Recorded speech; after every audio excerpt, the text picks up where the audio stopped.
السلام علیکم دوستو، اور ایک نئی ویڈیو میں آپ کو خوش آمدید۔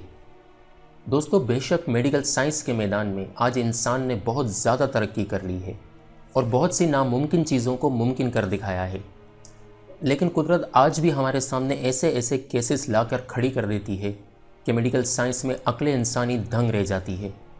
آج جس کیس کی سٹوری میں آپ سے شیئر کرنے جا رہا ہوں، یہ کیس ساؤتھ افریقہ کے ایک شخص مارٹن پسٹوریس کا ہے۔ یہ شخص اپنی زندگی کے 12 سال اپنے جسم میں ہی قید رہا۔ بظاہر تو زندہ تھا، مگر یہ زندگی مردوں سے کمتر نہیں تھی۔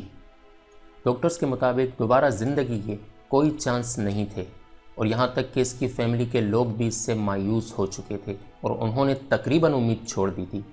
مگر دوستو، کہتے ہیں نا، جسے اللہ رکھے اسے کون چکھے۔ بے شک قدرت سے بڑی کوئی سائنس نہیں۔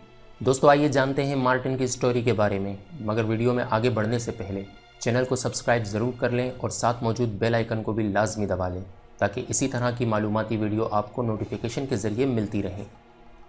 مارٹن پسٹوریس، جو کہ ساؤتھ افریقہ کے شہر جوہانسبرگ میں 1975 میں پیدا ہوا، اور یہیں وہ اپنی فیملی یعنی ماں باپ اور 2 بہن بھائیوں کے ساتھ رہتا تھا۔ دوستو، یہ بہت ہی ایکٹیو اور صحت مند لڑکا تھا۔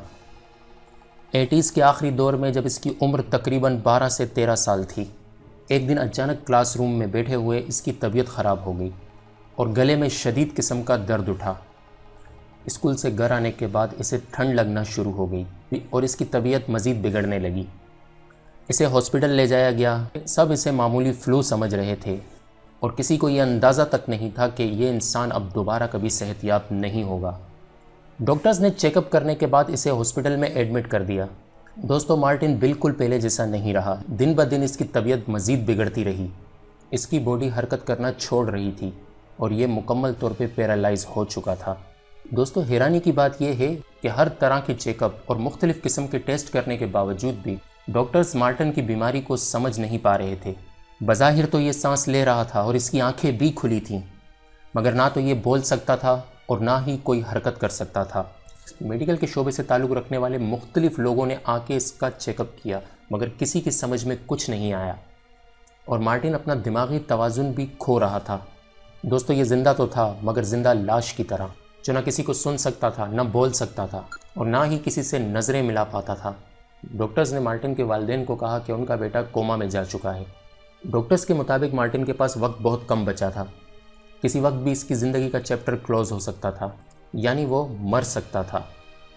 اس خبر نے مارٹن کی فیملی کے ہوش اڑا دیے۔ اس کی فیملی کو کوئی اندازہ نہیں تھا کہ اب انہیں کیا کرنا چاہیے اور مارٹن ٹھیک ہوگا بھی یا نہیں ہوگا۔ دوستو، ہر طرح کی ٹریٹمنٹ کرنے کے بعد ڈاکٹرز نے مارٹن کے والدین کو صاف کہہ دیا کہ اب ان کا بیٹا اسی طرح رہے گا جب تک اس کی زندگی باقی ہے۔ اس کے والدین رات میں ہر 2 یا 3 گھنٹے بعد اٹھ کر اس کو دیکھا کرتے تھے کہ یہ کیا کر رہا ہے، اس کی سانس چل رہی ہے یا نہیں چل رہی۔ دوستو، مارٹن نے اسی حالت کے اندر 4 سال گزار دیے، اور 4 سال بعد ایک دن اچانک مارٹن کے دماغ نے دوبارہ سے کام کرنا شروع کر دیا۔ اسے محسوس ہونے لگا کہ اس کے دماغ پہ بہت زیادہ بوجھ ہے۔ ہر منظر دھند کی طرح اس کے سامنے تھا، یعنی اسے مکمل طور پر ہوش آ گیا تھا۔ لیکن دوستو، یہیں پہ یہ کہانی ختم نہیں ہوتی۔ اب بھی ایک بہت بڑا مسئلہ مارٹن کے ساتھ موجود تھا۔ مارٹن ہوش میں تو آ گیا، اس کے دماغ نے مکمل طور پہ کام کرنا بھی شروع کر دیا، مگر یہ نہ بول سکتا تھا اور نہ ہی ہل سکتا تھا، یعنی اپنے جسم کے کسی حصے کو حرکت نہیں دے سکتا تھا۔ یہ اب صرف سوچ سکتا تھا اور سن سکتا تھا، یعنی یہ سب جانتا تھا کہ کون کیا بول رہا ہے اور دنیا میں اس وقت کیا ہو رہا ہے، مگر یہ بات کسی اور کو معلوم نہیں تھی، اور نہ ہی مارٹن اپنی یہ حالت کسی کو بتا سکتا تھا۔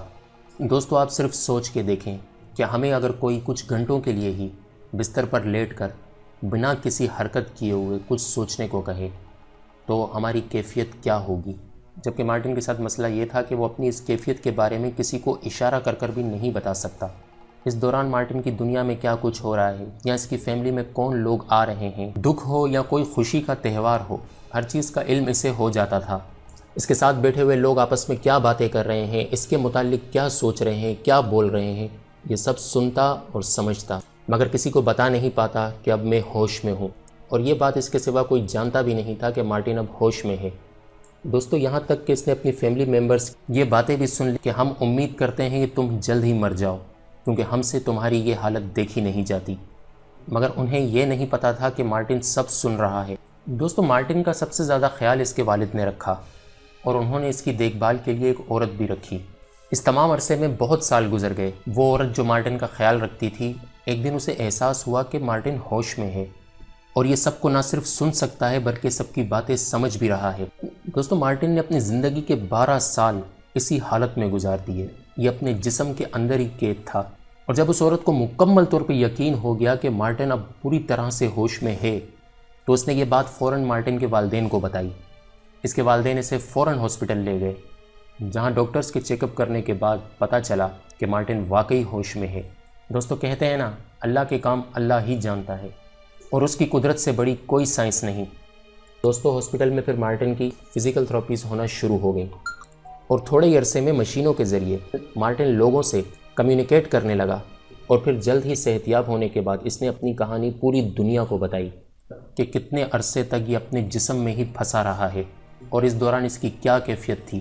دوستو صحت یاب ہونے کے بعد اسے ہاسپٹل سے ڈسچارج کر دیا گیا، مگر اب یہ ویل چیئر پر ہی تھا اور اب بھی یہ بول نہیں پاتا تھا۔ لیکن اس انسان نے ہمت نہیں ہاری۔ اس نے ایک کالج میں ایڈمیشن لیا، جہاں اس نے کمپیوٹر سائنس پڑھی اور پھر اپنی ایک ویب کمپنی بنائی اور اس میں کام کرنا سٹارٹ کر دیا۔ اور پھر اس دوران اس نے اپنی بہن کی دوست سے شادی کر لی جو کہ یو کے میں رہتی تھی، اور پھر یہ خود بھی یو کے میں ہی شفٹ ہو گیا۔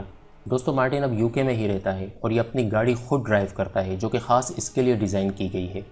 یو کے اور دنیا میں کئی جگہ پہ لوگ اسے گوسٹ بوائے کے نام سے جانتے ہیں، کیونکہ مارٹن نے اپنی زندگی کے اوپر اپنی ایک کتاب لکھی ہے جس کا نام اس نے گوسٹ بوائے رکھا ہے، اور یہ انسان اب ایک پرسکون اور ایک اچھی زندگی بسر کر رہا ہے۔ دوستو اگر آپ کو ویڈیو اچھی لگی ہو تو اسے لائک ضرور کیجیے گا۔ ملتے ہیں کسی اور معلوماتی ویڈیو میں، تب تک اپنا بہت خیال رکھیے گا۔ اللہ حافظ۔